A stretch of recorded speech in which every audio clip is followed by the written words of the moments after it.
My name is Mohammed Yunus. I'm from Bangladesh. 1955 সালে কিশোর ইউনুস কানাডার মন্ট্রিয়লে অনুষ্ঠিত বিশ্ব জাম্বুরিতে যোগদানের মাধ্যমে তার প্রতিভার সাক্ষ্য রেখেছিলেন মাত্র 15 বছর বয়সে। ওই বয়সেই এশিয়া, ইউরোপ ও উত্তর আমেরিকা ভ্রমণের অনন্য এক অভিজ্ঞতা অর্জন করেন ডক্টর মোহাম্মদ ইউনুস। আজকের ডক্টর মোহাম্মদ ইউনুসকে পুরো পৃথিবী চেনে।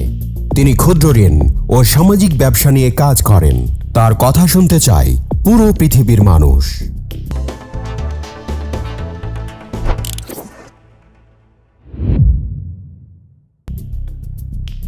ডক্টর মোহাম্মদ ইউনুস 1940 সালের 28 জুন চট্টগ্রাম জেলার হাটহাজারী উপজেলার বাথুয়া গ্রামে জন্মগ্রহণ করেন। তার বাবার নাম হাজী দুলা মিয়া সওদাগর এবং মায়ের নাম সুফিয়া খাতুন। মোহাম্মদ ইউনুসের সহধর্মিণী ডক্টর আফরোজি ইউনুস। ব্যক্তিগত জীবনে মোহাম্মদ ইউনুস 2 কন্যার পিতা। মোহাম্মদ ইউনুসের ভাই মোহাম্মদ ইব্রাহিম ঢাকা বিশ্ববিদ্যালয়ের পদার্থবিজ্ঞান বিভাগের অধ্যাপক এবং ছোট ভাই মোহাম্মদ জাহাঙ্গীর একজন জনপ্রিয় টিভি ব্যক্তিত্ব। তার প্রথম বিদ্যালয় মহাজন ফকিরের স্কুল। চট্টগ্রাম কলেজিয়েট স্কুল থেকে ম্যাট্রিক পরীক্ষায় মোহাম্মদ ইউনুস মেধা তালিকায় 16তম স্থান অধিকার করেন এবং চট্টগ্রাম কলেজে ভর্তি হন। সেখানে তিনি সাংস্কৃতিক এবং রাজনৈতিক কর্মকাণ্ডের সাথে নিজেকে যুক্ত করেন। কলেজে তিনি নাটকে অভিনয় করে প্রথম পুরস্কার লাভ করেন। এছাড়াও তিনি সাহিত্য পত্রিকার সম্পাদনা এবং আজাদী পত্রিকায় কলাম লেখার কাজে যুক্ত ছিলেন।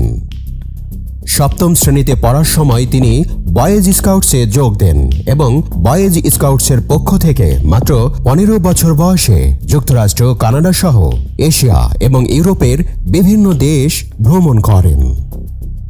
1957 সালে মোহাম্মদ ইউনুস ঢাকা বিশ্ববিদ্যালয়ে অর্থনীতি বিভাগের সম্মান শ্রেণীতে ভর্তি হন এবং সেখান থেকেই বিএ এবং এমএ সম্পন্ন করেন।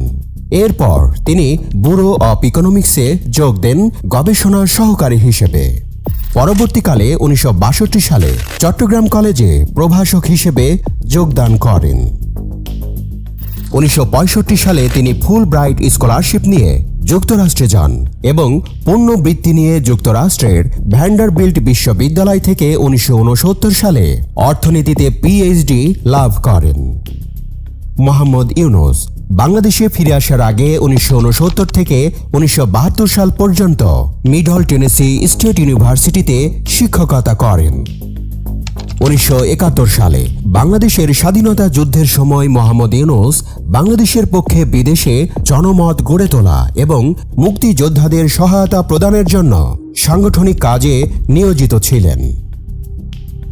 1972 সালে দেশে ফিরে তিনি চট্টগ্রাম বিশ্ববিদ্যালয়ে অর্থনীতি বিভাগে সহযোগী অধ্যাপক হিসেবে যোগ দেন এবং বিভাগের প্রধান হিসেবে দায়িত্ব পালন করেন। 1975 সালে তিনি অধ্যাপক পদে উন্নীত হন এবং 1989 সাল পর্যন্ত এই পদে কর্মরত ছিলেন। ডক্টর মোহাম্মদ ইউনুস দারিদ্রতার বিরুদ্ধে তার সংগ্রাম শুরু করেন 1974 সালে বাংলাদেশে সংঘটিত দুর্ভিক্ষের সময়। তিনি বুঝতে পারেন স্বল্প পরিমাণে ঋণ দরিদ্র মানুষের জীবনমান উন্নয়নে অত্যন্ত কার্যকরী হতে পারে। সেই সময় তিনি গবেষণার লক্ষ্যে গ্রামীণ অর্থনৈতিক প্রকল্প চালু করেন। 1974 সালে মোহাম্মদ ইউনুস তেভাগা খামার প্রতিষ্ঠা করেন, যা সরকার প্যাকেজ প্রোগ্রামের আওতায় অধিগ্রহণ করেন। ডক্টর ইউনুস পৃথিবীর বিভিন্ন দেশের বিভিন্ন বিশ্ববিদ্যালয় থেকে 48টি সম্মানসূচক ডক্টরেট ডিগ্রি অর্জন করেছেন। শান্তিতে নোবেলজয়ী গ্রামীণ ব্যাংকের প্রতিষ্ঠাতা ডক্টর মোহাম্মদ ইউনুস যুক্তরাষ্ট্রের সর্বোচ্চ বেসামরিক সম্মাননা কংগ্রেশনাল গোল্ড মেডেল গ্রহণ করেছেন, যিনি এই পদক পাওয়া প্রথম বাংলাদেশি ও মুসলিম। বিশ্বের সর্বোচ্চ সম্পদশালী 2 শতাধিক ব্যক্তির সম্মেলনে নোবেলজয়ী প্রফেসর ডক্টর মোহাম্মদ ইউনুসকে আজীবন সম্মাননা পুরস্কারে ভূষিত করা হয়েছে। 2013 সালের 5 মে বুধবার জাতিসংঘ ভবনে এই সম্মাননা জানানো হয়।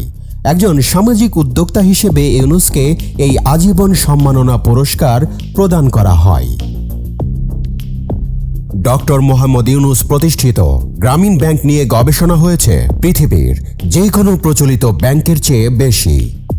গ্রামীণ ব্যাংক গড়ে তোলার মূল উদ্দেশ্য ছিল প্রান্তিক জনগোষ্ঠীকে সহজ শর্তে ঋণ দিয়ে সুদী মহাজনদের খপ্পর থেকে বের করে এনে স্বাধীনভাবে তাদের সৃজনশীলতাকে কাজে লাগিয়ে স্বাবলম্বী করা। ডক্টর মোহাম্মদ ইউনুস চট্টগ্রাম বিশ্ববিদ্যালয়ে অধ্যাপনাকালীন ৭৪-এর দুর্ভিক্ষ চলছিল। অসহায় দরিদ্র মানুষের কষ্ট লাঘবের তীব্র আকাঙ্ক্ষা তাকে সাধারণ মানুষের কাছে টেনে আনে।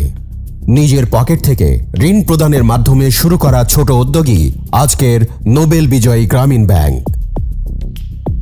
১৯৭৬ সালে প্রতিষ্ঠিত হয়েছিল গ্রামীণ ব্যাংক। ১৯৮৩ সালে এটি একটি বৈধ এবং স্বতন্ত্র ব্যাংক হিসেবে যাত্রা শুরু করে। গরিবের অর্থনৈতিক উন্নয়নে গ্রামীণ ব্যাংকের সাফল্য উন্নত বিশ্ব, এমনকি যুক্তরাষ্ট্রসহ অন্যান্য শিল্পোন্নত দেশসমূহকে গ্রামীণের এই মডেল ব্যবহার করতে উদ্বুদ্ধ করে। এ পর্যন্ত বিশ্বের ৪২টি দেশে গ্রামীণ ব্যাংকের আদলে ১৩২টি আর্থিক প্রতিষ্ঠান সফলভাবে কার্যক্রম চালাচ্ছে।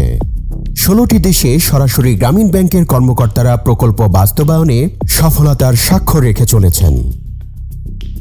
২০০৬ সালে নোবেল শান্তি পুরস্কার পাওয়ার পর ডক্টর মোহাম্মদ ইউনুসের দায়িত্ব ও কর্মপরিধি বেড়ে যায় বহুগুণ। সমস্যা সমাধানের জন্য একে একে প্রতিষ্ঠা করেন বহু সামাজিক ব্যবসা প্রতিষ্ঠান ও কোম্পানি। যৌথ ব্যবসায় এগিয়ে আসেন ফ্রান্সের ডানন ফোর্বস, ভিওলিয়া ওয়াটার, জার্মানির BASF, জাপানের বিখ্যাত ইউনিক্লো সহ বিশ্বের বহু নামি দামি কোম্পানি। দুর্বার গতিতে এগিয়ে চলে ডক্টর মোহাম্মদ ইউনুসের সামাজিক ব্যবসার মিশন।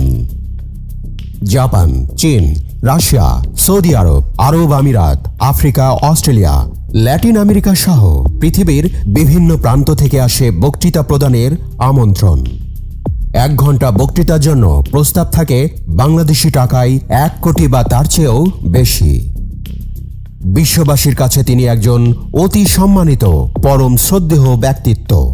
তার সাক্ষাৎ পাওয়ার জন্য কত দেশের রাষ্ট্রপ্রধান, সরকার প্রধান, মন্ত্রী, বিখ্যাত ব্যবসায়ী সহ সর্বস্তর থেকে প্রতিনিয়ত আমন্ত্রণপত্র আসতে থাকে।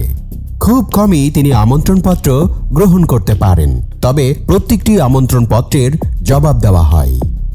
বক্তৃতার সম্মানী বিদেশ থেকে ডক্টর মোহাম্মদ ইউনুসের ব্যাংক হিসাবে স্থানান্তরিত হওয়ার পর তিনি সেই অর্থ তার প্রতিষ্ঠিত বিভিন্ন ট্রাস্টে দান করেন।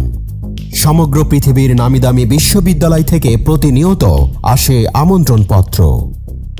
ইতিমধ্যেই ৩২টি দেশের ৮৩টি বিশ্ববিদ্যালয় কলেজে ডক্টর মোহাম্মদ ইউনুসের নামে ইউনুস সোশ্যাল বিজনেস সেন্টার প্রতিষ্ঠিত হয়েছে। সেখানে গবেষণা হচ্ছে ডক্টর মোহাম্মদ ইউনুসের কর্ম ও জীবনাদর্শন নিয়ে। সামাজিক ব্যবসার উপর কোর্স চালু হয়েছে বিভিন্ন শিক্ষা প্রতিষ্ঠানে। ডক্টর মোহাম্মদ ইউনুসের জীবনী অন্তর্ভুক্ত হয়েছে কানাডা ও জাপানের মাধ্যমিক বিদ্যালয়ের পাঠ্যপুস্তকে। পৃথিবীর মাত্র 7 জন ব্যক্তি, তার মধ্যে ডক্টর মোহাম্মদ ইউনুস, যিনি পেয়েছেন নোবেল শান্তি পুরস্কার, প্রেসিডেন্সিয়াল মেডেল অফ ফ্রিডম ও কংগ্রেশনাল গোল্ড মেডেল সহ বহু পুরস্কার। বাংলাদেশকে তিনি এনে দিয়েছেন এসব বিরল সম্মাননা।